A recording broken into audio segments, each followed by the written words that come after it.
welcome back to the Shaping Strong Family Show. I am Chelsea, and this is my mom, Charisse. And for today's episode of the Shaping Strong Family Show, we want to talk about how to encourage and support new mothers. I had a baby 7 months ago. I have 4 kids, and I had my most recent baby 7 months ago, and there were some things that my friends did for me this time that they didn't necessarily do the previous times, and they were game changers for Really? me. Yes, Okay. yes. So let's just dive right in. The very first one right off the bat is they made me so much food. I had one girlfriend who, and I'm vegan, so it's not easy for somebody to just whip up a dish for me, but I had a girlfriend who made me big meals, enough to feed my entire family, all vegan, or I could portion them so that only I could eat it, and then my husband could cook food for everybody else.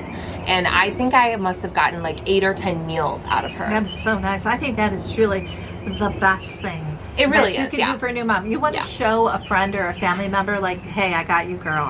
I'm here for you. It was so Make them nice. a meal. Make them a meal.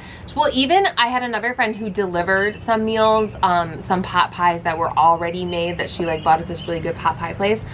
And that was so nice too, because I could just, my husband could just throw it in for me. He didn't have to learn a recipe or figure anything out. He just heated it up for me, and I ate it in my bed, and it was delicious. Nice. Okay. Yeah. What else? Okay, one point I really want to hammer home here is do not show up unannounced at someone's house who just had a baby, ever, under any circumstances. Never do that. Never do that. Unless there is some huge reason that's blatantly clear. Like they call you and they say, come over and help me. I need help, please come now, which this is an invitation, okay? Don't ever show up at somebody's house unannounced. Don't not call before you come over. Don't just show up at their door after they've just given birth, because nobody's up for it. Yeah, so that whole, I want to see the baby, I won't stay very long, I just want to hold the baby.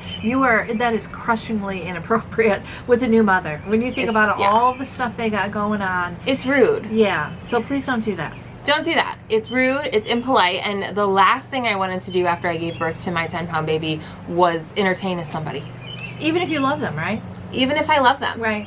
Even if I love them, if I'm wearing a diaper, I don't want you in my house. No. And I remember when you brought Austin home, we were just like, I gotta get over there, I gotta get that baby. But always, Charles, how you doing? How you feeling? We'd like to see the baby. When do you think we could come over? Right. And then she and her husband decided, this would be good, that would be good. Well, yeah, and when it's my parents and my family, it's easier for me to like be lounging in my pajamas, and it's easier for me to not or say no. entertain you. Yeah. So I want you to be there so you can hold the baby, so maybe I can take a shower. Right. Whereas if it was somebody else and I have a sink full of dishes, I don't necessarily want them in my house, right? Right. So just the fact that we had a conversation about it, like, are you comfortable with us coming over? Are you feeling up for it today? That's the kind of conversations that you need to have. And if they're not extending an invitation to you, then unfortunately you're not invited. And then if you are invited, I think this segues to, when you come to the home, what can you do to help that new mother? So if you walk in the door and you say, I really want to watch this baby, I want to hold this baby, I would like you to go lay down for a little bit. So why don't you go watch a movie? Where's the bottle? Let me get, just ask the mother, could I just watch the baby for a little bit so you can get away for a little bit, take a shower, start dinner. You could ask, could I start dinner?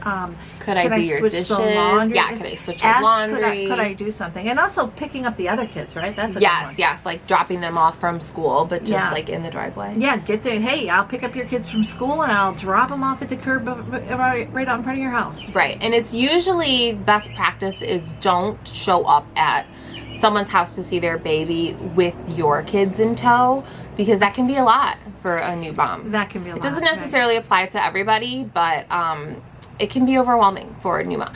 When you're a new mom, you're overwhelmed, right? Yeah. Like when I brought Austin home, it was my 4th. So I'm used to living in a very chaotic environment. New moms, I think it's all a shock, right? It's all brand new. It's all fresh. You need to just be supportive and make food for them or have food delivered to their door.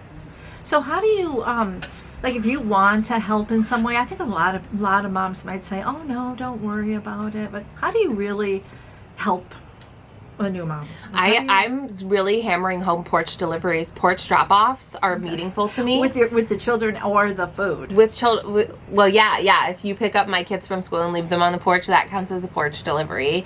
I have a girlfriend who leaves. I have two girlfriends actually who leave me treats on the porch pretty often, and Really? it's nice. Yeah, some of them are Even homemade now? baked goods. Yeah. Oh, how nice. Yeah. Sometimes it's like, oh, I saw this vegan treat and I picked it up for you and I just left it on your porch. I just personally love that. I really do love that. Okay.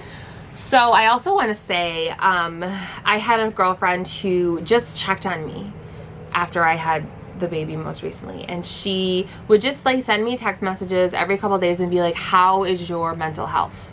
How are you feeling? You know, are you feeling at all depressed? The baby blues are normal after you have a baby. My sister always, to this day, she calls me and she says, what's your stress level today?